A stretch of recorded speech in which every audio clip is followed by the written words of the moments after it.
Jeremiah chapter 26. In the beginning of the reign of Jehoiakim the son of Josiah, king of Judah, this word came from Yahweh. Yahweh says, Stand in the court of Yahweh's house, and speak to all the cities of Judah which come to worship in Yahweh's house, all the words that I command you to speak to them. Don't omit a word. It may be they will listen, and every man turn from his evil way, that I may relent from the evil which I intend to do to them because of the evil of their doings. You shall tell them, Yahweh says, if you will not listen to me, to walk in my law which I have set before you, to listen to the words of my servants the prophets whom I sent to you, even rising up early and sending them, that you have not listened, then I will make this house like Shiloh, and will make this city a curse to all the nations of the earth. The priests and the prophets and all the people heard Jeremiah speaking these words in Yahweh's house. When Jeremiah had finished speaking all that Yahweh had commanded him to speak to all the people, the priests and the prophets and all the people seized him, saying, You shall surely die. Why have you prophesied in Yahweh's name, saying, This house will be like Shiloh, and this city will be desolate, without inhabitant?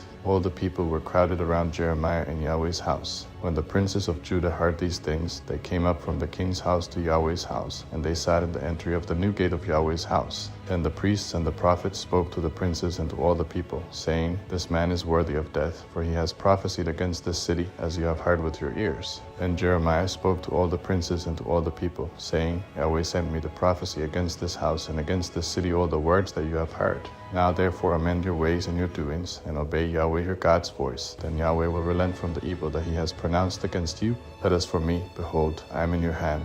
Do with me what is good and right in your eyes. Only know for certain that if you put me to death, you will bring innocent blood on yourselves, on this city, and on its inhabitants. For in truth Yahweh has sent me to you to speak all these words in your ears. Then the princes and all the people said to the priests and to the prophets, This man is not worthy of death, for he has spoken to us in the name of Yahweh our God. Then certain of the elders of the land rose up and spoke to all the assembly of the people, saying, Micah the Morashite prophesied in the days of Hezekiah king of Judah.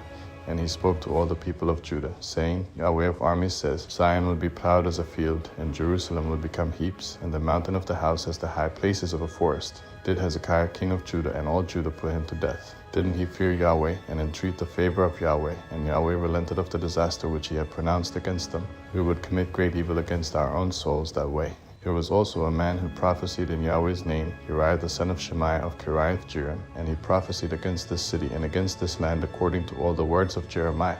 When Jehoiakim the king, with all his mighty men and all the princes heard his words, the king sought to put him to death. But when Uriah heard it, he was afraid, and fled, and went into Egypt. Then Jehoiakim the king sent Elnathan the son of Achbor and certain men with him into Egypt. They fetched Uriah out of Egypt and brought him to Jehoiakim the king, who killed him with the sword and cast his dead body into the graves of the common people. But the hand of Ahikam the son of Shaphan was with Jeremiah, so that they didn't give him into the hand of the people to put him to death.